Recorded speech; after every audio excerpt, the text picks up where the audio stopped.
पीले दांत वाली बहू। रंजना कभी ब्रश नहीं करती थी। उसे कितनी बार उसके माँ बाप ने डांटा, लेकिन उसका कोई असर उस पर होता ही नहीं था, जिस कारण से उसके दांत पीले पीले हो जाते हैं।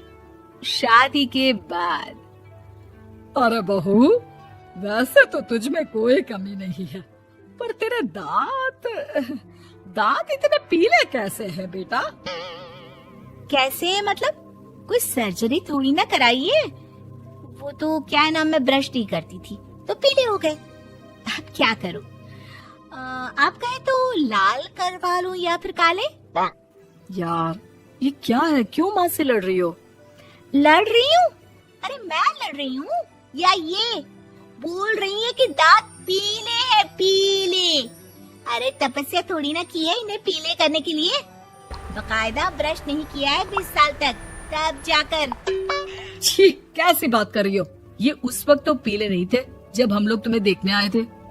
अरे तब साफ करवा लिया होगा डेंटिस्ट के पास जाकर। अब देखो कैसे पीले पीले लग रहे हैं। रंजना सास की तरफ गुस्से से देखती है। फिर शुरू हो गई पीले पीले पीले। अरे पीले तो तब भी थे जब मेरे हाथ का रसगुल्ला उड़ा उड़ा कर खा रही थी और बोल रही थी, लड़की नहीं गुणों का खजाना दे रहे भाई साहब आप। खैर, अब वो लोग करते भी तो क्या करते, पीले दांत वाली बहू पल्ले पड़ी थी तो झेलना तो था ही। एक दिन कीर्तन में रंजना गाना गा रही थी। अरे कमला बहन, माँ का द्वार है, यहाँ तो सब शुद्ध होकर आते हैं, फिर अपनी बहू को ब्रश भी नहीं करवाती तुम। दूर से पीले पीले दांत भक्ति में बाधा उत्पन्न कर रहे हैं। अरे कोई 2 साल के बच्ची थोड़ी ना लेकर आई हूँ मैं बहू बनाकर। अच्छी खासी लड़की है, अरे कैसे करवाऊं ब्रश? ये तो उसे खुद करना चाहिए ना। अब माँ बाप तो इसके जैसे तैसे निपटा दिए, ये नहीं सोचा कि सास कैसे संभालेगी। सास बहू को लेकर घर आ जाती है, लेकिन सोच लेती है कि अब इसे लेकर कहीं नहीं जाएगी।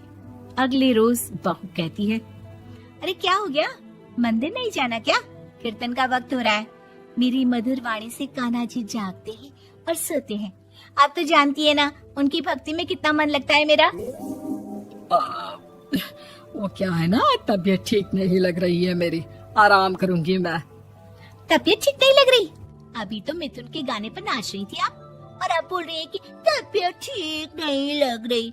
अरे भक्ति में मन लगा लो सासू माँ, ऊपर जाना है, क्या मुंह दिखाओगी आप? हाँ? सास को बहू की बात पर गुस्सा आ जाता है। मैं क्या मुंह दिखाऊंगी, इसकी चिंता तो ना कर, समझी?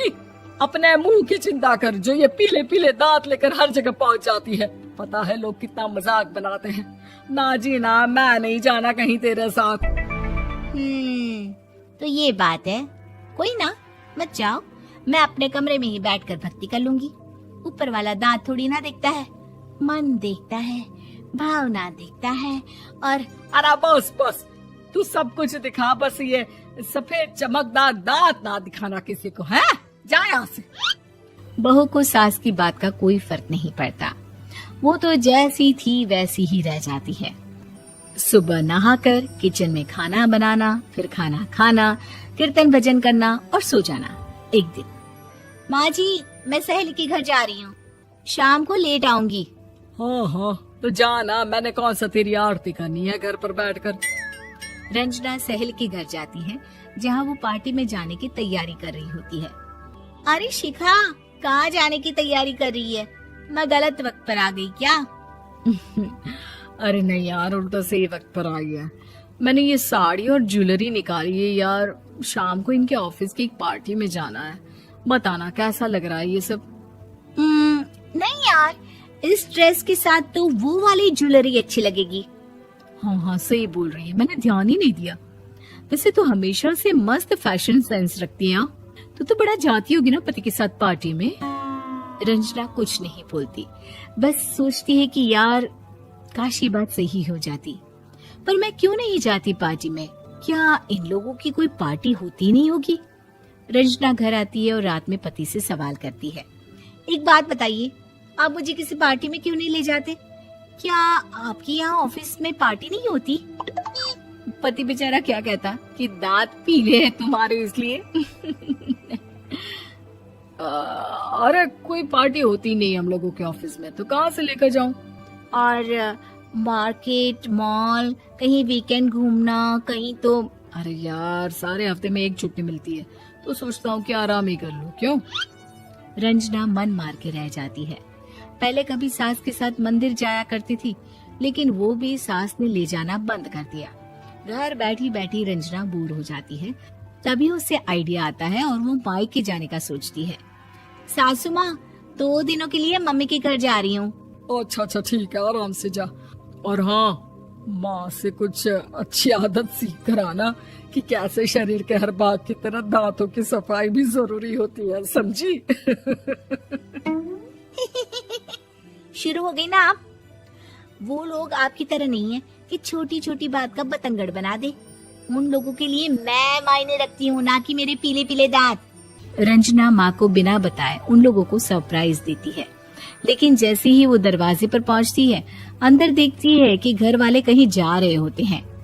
अब माँ, काश रंजना दीदी के दांतों वाली प्रॉब्लम नहीं होती, तो वो भी हम लोगों के साथ चलती ना बुआ जी की बेटी की शादी में। हाँ बेटा, लेकिन अब उसे कौन समझाए कि उसको उसके पीले दांत नहीं दिखते, लेकिन उसके आसपास के लोगों को कितना एम्बैरेसिंग फील कराते हैं।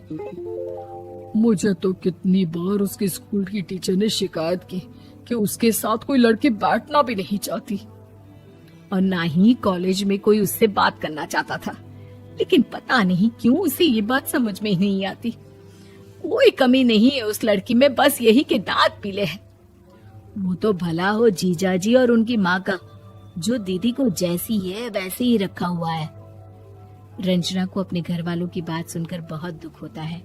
वो सोचती है कि वो क्या करे, लेकिन फिर वो सीधा डेंटिस्ट के पास जाती है, अपने दांत चमकाती है और कसम खाती है कि वो रोज ब्रश करेगी। अरे क्या हो गया?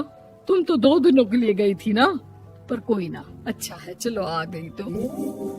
रंजना सास के सामने आकर खड़ी हो जाती है और पूरी स्माइल करती है, उसके चमकदार दांतों को दिखाती हुई। हैं?